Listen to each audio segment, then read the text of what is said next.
Today, I'm going to talk to you about 5 islands that you can day trip to from Athens. I know that when people come to Greece, they're usually trying to maximize their trip while they're here and trying to see as much as they can. And even if that's not what you're doing, these are some great islands to consider visiting for a day trip on your trip to Athens. All of these islands are reachable from the port of Poros by ferry. So it's really easy to get in a taxi or get on the metro from almost anywhere in Athens and be at the port. Depending on where you're staying, it's probably a 20 to 30 minute taxi ride and maybe, 30 minutes on the metro unless you're staying further out of town. The first island on our list is Ageina. Ageina is one of the closest islands to Athens, and there are many, many, many ferries a day that go to Ageina. There is a lot to do in Ageina. I suggest that if you're going for a day trip that you go and take the ferry into Ageina town. There are 3 ports that you can go to in Ageina. But the nice thing about Ageina town is that you can shop, you can eat. There are lots of restaurants. There is an archaeological site right in town that you can actually walk to. And the entrance fee, I believe, is €3, so it makes it super affordable.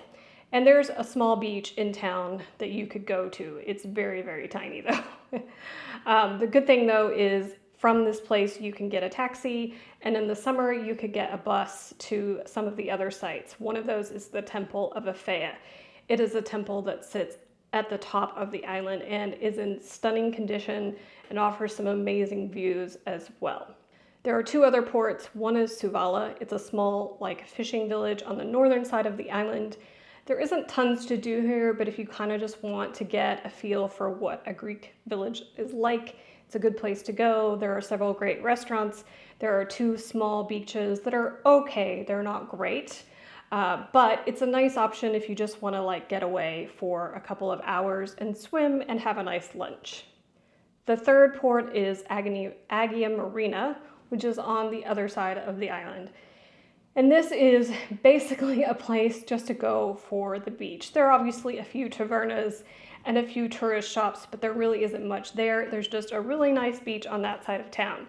So if you're looking for just a beach day and to do nothing else, that may be the port that you want to go to in Ageina. As I said, Ageina is one of the closest islands. It only takes about an hour by ferry, sometimes less if you're on a fast ferry, and depending on which port you're going to. All of those ferries leave from the Piraeus port, and there are lots of different ferry options to do that, fast and slow ferries. To book your ferry tickets for any of these islands, I highly recommend using Ferry Hopper. It's who I use, and I will include a link down in the description box below for that. The next island after Ageina is Agistri, and it is literally like a 10 or 15 minute ferry ride from Ageina. Agistri is very small. It is pretty much walkable, the whole island. There are 2 ferry ports in Agistri. One is Scala and one is Milos. So you can pick and choose. You can walk to them if you have no mobility issues. It's totally flat from one port to another.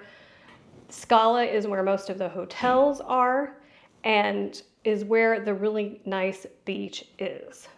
In Milos, there's more of a town, and there are obviously some restaurants down there. There is a small bus that goes around the island. There is a forest on the island that you can walk through. It's a great place if you just want to have a day in nature, because it's known for its hiking, walking, and biking, and it's a great option to do for the day.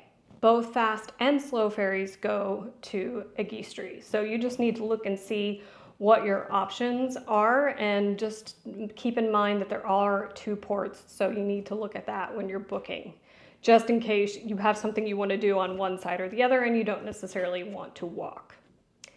The next island on our list is Poros.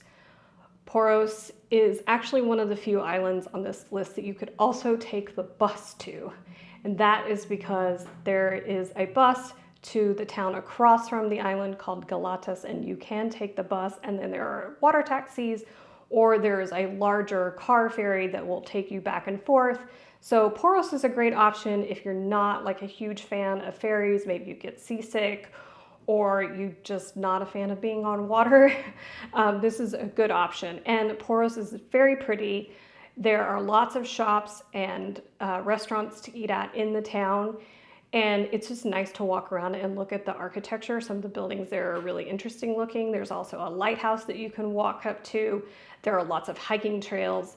Poros is actually made up of 2 islands. So one is the smaller one in front, and it's where like the town part is, where all those restaurants and shops are. And then there's a larger island that has more green on it, and there are lots of houses and where all the really nice beaches are.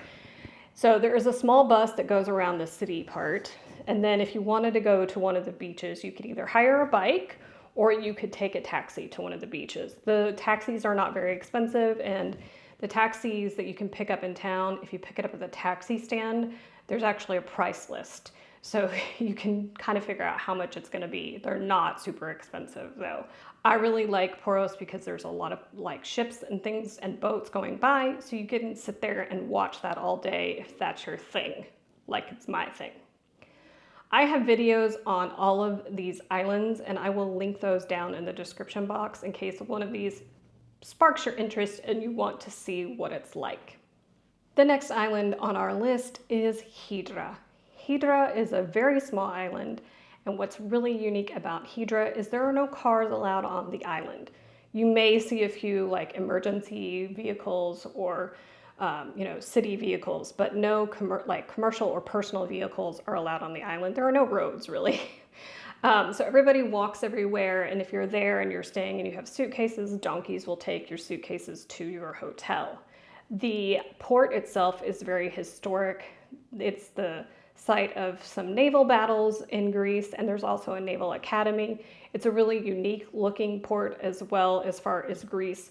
I think it can be a little bit chaotic in there because it's very popular with day sailors and day trippers on boats. And the nice thing is all the architecture is really beautiful. There's always some sort of art exhibit going on in town. So definitely take a look and see if there's something you might want to see while you're there for the day. If you want to go swimming, there aren't any sandy beaches on the island, so you can swim off the rocks, and there are swim ladders and stuff to let you get into the water. There is one sandy beach that you can take a water taxi to. It's okay. I've done it. It's not my favorite, but if you really are craving to go sit in like a beach lounger with some sand, that's your option in Hydra. The ferry to Hydra is only a fast ferry though. The port there can't handle a large slow ferry, so all of the ferries that go to Hydra are a smaller fast ferry. So if you get seasick easily, you may want to wait until the day before to see what the weather is like and then make a decision of whether or not Hydra is the place that you really want to go for the day, because there would be nothing worse than spending an hour and a half on a ferry and then getting off and feeling really sick to your stomach while you're on this beautiful Greek island. And the last island on this list is Spetes, and I just went there for the first time myself a few weeks ago. Really small, beautiful island, also slightly interesting because the main town allows no cars, which also means that you can't rent a car in the town and drive it around the island. So it can be a little bit difficult to actually get around the island. I went a week later than I wanted to because the buses weren't going to start running until June 15th. And that's a little bit late in my opinion, and actually the hotel had said that people were sort of complaining because they had come and they wanted to go to the beaches. Most of them are not in town. There's one in town, but it's very small.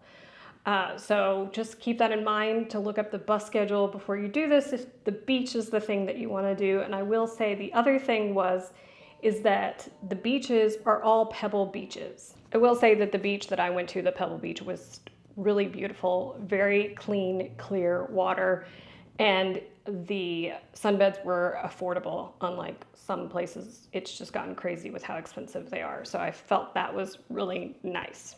It's a great place to go if you want to people watch. There are lots of restaurants and bars along the waterfront.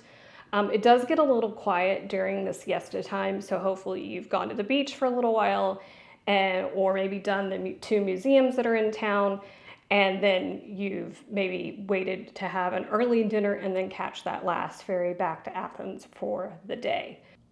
The one museum that I recommend is the Bobolina Museum. It is about a woman who was an admiral in the Greek Navy during the Greek War of Independence. Really inspiring woman, and also some of her female relatives are also super inspiring. And while it's a very small museum, it's really well done. However, I don't recommend going on Sundays. When I got there, they warned me. I went on a Sunday and they said that a large group of tourists show up every Sunday to have a tour of the museum. And when I left, there were about 140 people waiting to get into the museum. And because it's so small, that made it a little bit difficult. So if you want to see that, don't go on a Sunday. Of course, there are many other islands that you can do day trips to from Athens.